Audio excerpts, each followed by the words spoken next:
nesse aí daí de baixo. O F ele precisa receber só um, tá vendo? O expoente dele é só um negativozinho. Mas o CA tem dois para dar. Então ele vai precisar dar para dois Fs. Então vai ser CaF2. Tá entendendo? É como se eu tivesse duas maçãs que eu não quero comer. Eu preciso me libertar dessas maçãs. Só que minha mãe só quer uma e eu preciso de outra pessoa para receber essa outra. Então eu tenho que dar uma para minha mãe e outra para meu pai e os três se unirem. Entendeu?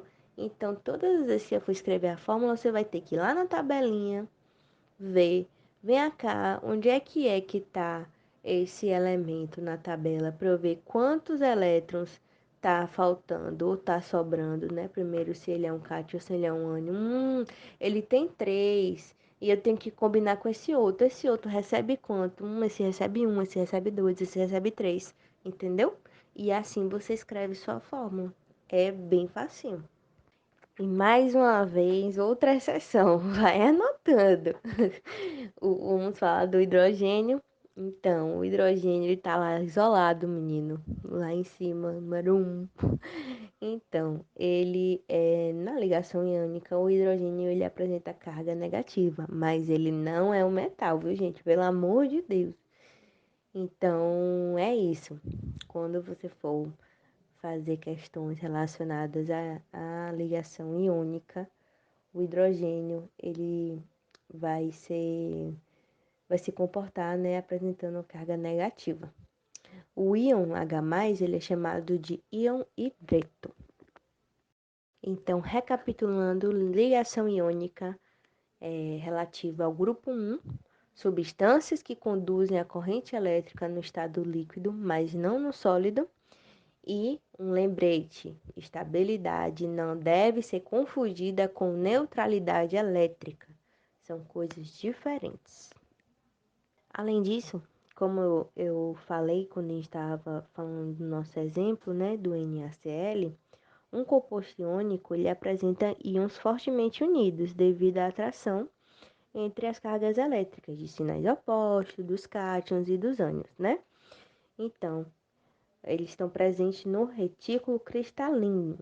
Dessa forma, o composto iônico tende a ser sólido nas condições ambientes de temperatura e pressão.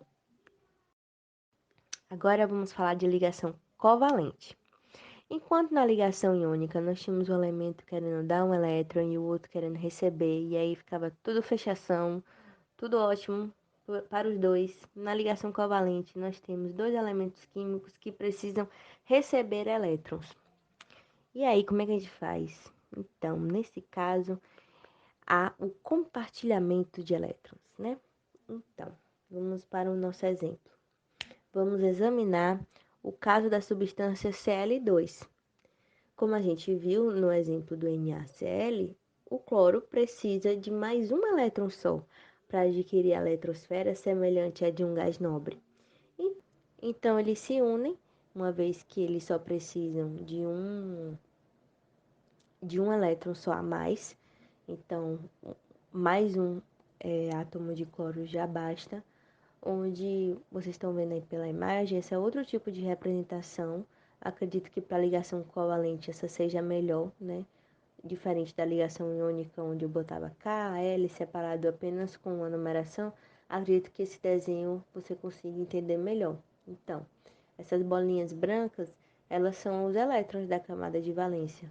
Lembra que na camada M, que é a camada de valência deles, eles só tem 7 elétrons, então se você contar aí, tem 7 bolinhas. Quando os átomos se unem por compartilhamento de elétrons, dizemos que entre eles se estabelece uma ligação covalente. E os grupos de átomos unidos por ligações covalentes são denominados moléculas. No outro a gente não chamou de composto iônico, então nesses são moléculas. Então, há 3 maneiras distintas de representar uma molécula. São a fórmula molecular, a fórmula eletrônica ou fórmula de Lewis e a fórmula estrutural, na qual cada par de elétrons compartilhado é representado por meio de um tracinho. Então, o Cl aí, né? Eu fiz uma representação com o nosso mesmo exemplo para você ver os três tipos de representação. Então, a ligação covalente, ela é relativa ao segundo grupo, substâncias que não conduzem corrente elétrica no estado sólido nem no líquido. Agora, outra observação, né? Assim como eu fiz no outro, para vocês não se confundirem, tem algo que é muito importante falar em termos de ligação covalente, que é o seguinte: uma ligação covalente, ela pode ser estabelecida com um par de elétrons compartilhado, qualquer que seja a origem desse par de elétrons, certo? Então, não precisa ser só, por exemplo, do cloro, que é cloro com cloro. Não, pode ser de elementos diferentes. E, além disso, como é que eu posso explicar? Existe um termo chamado ligação coordenada ou dativa, que ela é representada por essa setinha assim, quando a gente vai ver a fórmula estrutural. O que é que isso significa? Às vezes, a ligação ela foi feita pelo compartilhamento de dois elétrons provenientes de apenas um dos átomos envolvidos. No caso desse exemplo, é o nitrogênio, o N, entendeu? Então, não tem problema isso. Não precisa, às vezes, ser sempre os dois compartilhando. E na teoria do octeto, não há restrição nenhuma a isso. Então, às vezes, você pode achar essa setinha, como não. Tem locais que não deixa a seta todas iguais, os tracinhos, mas tem outros que eles gostam de deixar isso evidente. Caso isso apareça, você já sabe o que isso significa. Inclusive, gente, é meio que assim. Esse é um termo que não é empregado, na verdade, sabe? Assim, no dia a dia e tal, quando você vai fazer uma graduação relacionada à química, porque meio que não é necessário você escrever numa fórmula e esclarecer de onde foi que veio, entendeu? A fórmula não é bem para isso, mas como nesse caso pode ser, né? A gente tem que saber falar de tudo mesmo. Se você visse essa série, você não ia saber onde é que veio, né? E tem livros antigos. E como a gente está estudando a questão de onde é que vem cada eletrônzinho, a gente está muito no iniciozinho aprendendo cada coisinha, aí eu achei melhor explicar. Mas é algo assim que no dia a dia, mais para frente mesmo, quando a gente for se aprofundando cada vez mais na química, você vai ver que isso não é usado. Então é isso. E as propriedades das substâncias moleculares, né? Você pode chamar de molécula, substância molecular.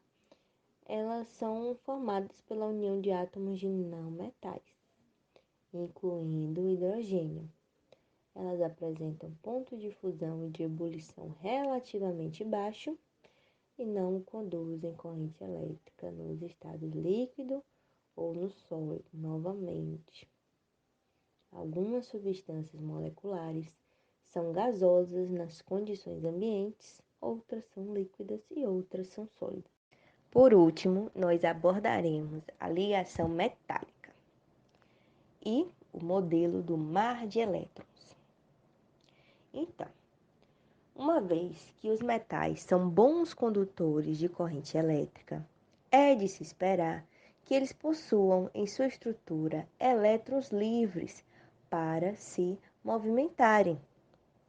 Essa é uma das evidências que conduziram à elaboração do modelo da ligação química existente nos metais. Então, como a gente já viu, os núcleos dos átomos dos elementos classificados como metais não exercem uma atração muito alta sobre os elétrons da sua última camada. Então, por isso, eles possuem uma alta tendência a perder elétrons. Dessa forma, os cientistas admitem que um metal sólido é constituído por átomos em posições ordenadas com seus elétrons de valência livres para se movimentarem por todo o metal. Assim, nós temos um amontoado organizado de íons metálicos positivos mergulhados no mar de elétrons.